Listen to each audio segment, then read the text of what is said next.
Você sabia que a ideia da reencarnação já foi considerada por alguns pensadores cristãos, mas acabou sendo combatida ferozmente e eliminada dos ensinamentos oficiais? Neste vídeo, vamos explorar os motivos históricos, teológicos e políticos que levaram ao banimento desse conceito, além de revelar como isso moldou o cristianismo que conhecemos hoje. Fique conosco até o final, porque você pode se surpreender ao descobrir como essas decisões influenciam a forma como encaramos a vida e a morte. A ideia de reencarnação, ou a crença de que a alma humana vive várias vidas para evoluir, era comum em diversas culturas antigas, como as egípcia, hindu e grega. No contexto judaico-cristão, essa crença também encontrou eco em grupos como os essênios, uma seita judaica contemporânea de Jesus, conhecida por suas práticas espirituais e interpretações místicas. No início do cristianismo, pensadores influenciados pela filosofia grega refletiram sobre o conceito de reencarnação.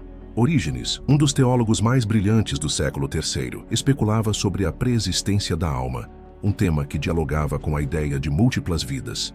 Porém, mesmo com essas conexões, a doutrina oficial do cristianismo foi na direção oposta.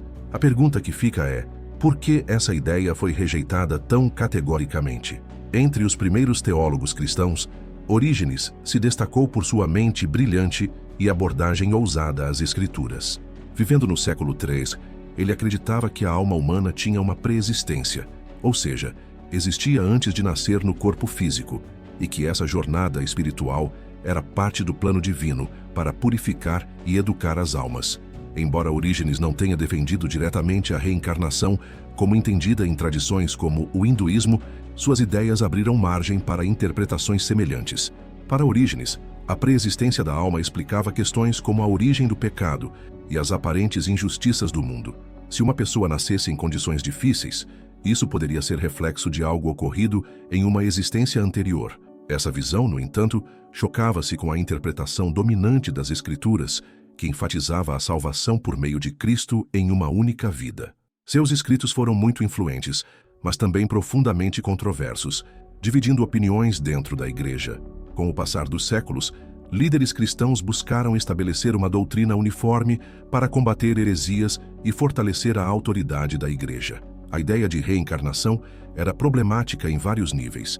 Em termos teológicos, ela ameaçava a doutrina do juízo final, que dependia de uma visão linear da vida humana: nascimento, vida, morte, ressurreição e julgamento. Se as almas tivessem múltiplas vidas para se redimir, isso poderia diluir o senso de urgência da salvação.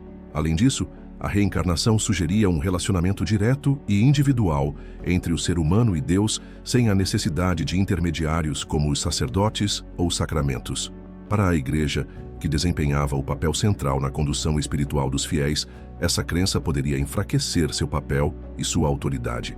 A condenação formal das ideias relacionadas à reencarnação ocorreu no Segundo Concílio de Constantinopla, em 553 d.C. O imperador Justiniano, conhecido por sua forte influência na Igreja, desempenhou um papel crucial nesse processo.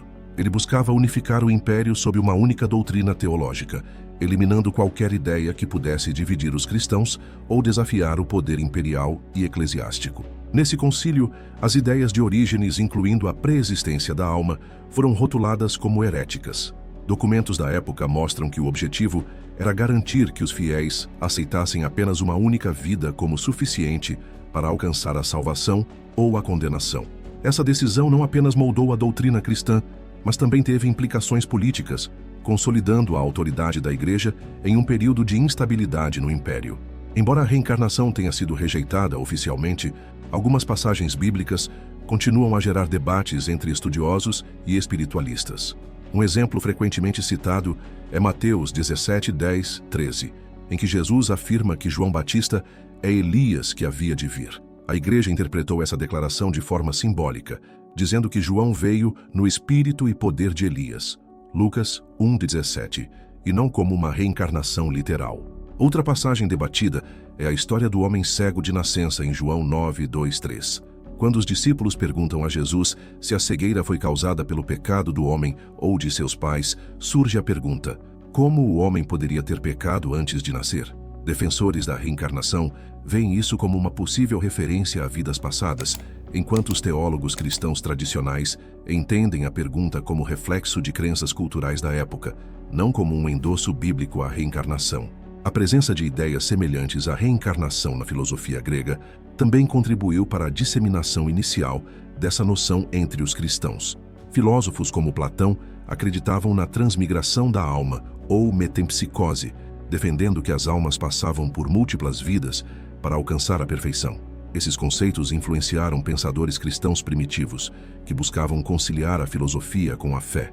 No entanto, à medida que o cristianismo se consolidava como religião dominante no Império Romano, a Igreja viu a necessidade de afastar-se de filosofias externas para preservar a pureza de sua doutrina. Assim, qualquer ideia associada à reencarnação foi gradualmente abandonada ou reinterpretada para se alinhar aos ensinamentos cristãos tradicionais. A exclusão da reencarnação da doutrina cristã oficial não foi apenas uma decisão teológica. Ela moldou profundamente a forma como muitos veem a vida e a eternidade. Enquanto a reencarnação oferece uma visão de aprendizado contínuo, com múltiplas chances para crescer espiritualmente, o cristianismo tradicional enfatiza a urgência de viver com propósito, pois há apenas uma vida para alcançar a salvação. Essa diferença de perspectiva traz uma reflexão importante. Será que estamos vivendo com a consciência de que nossas escolhas têm peso eterno?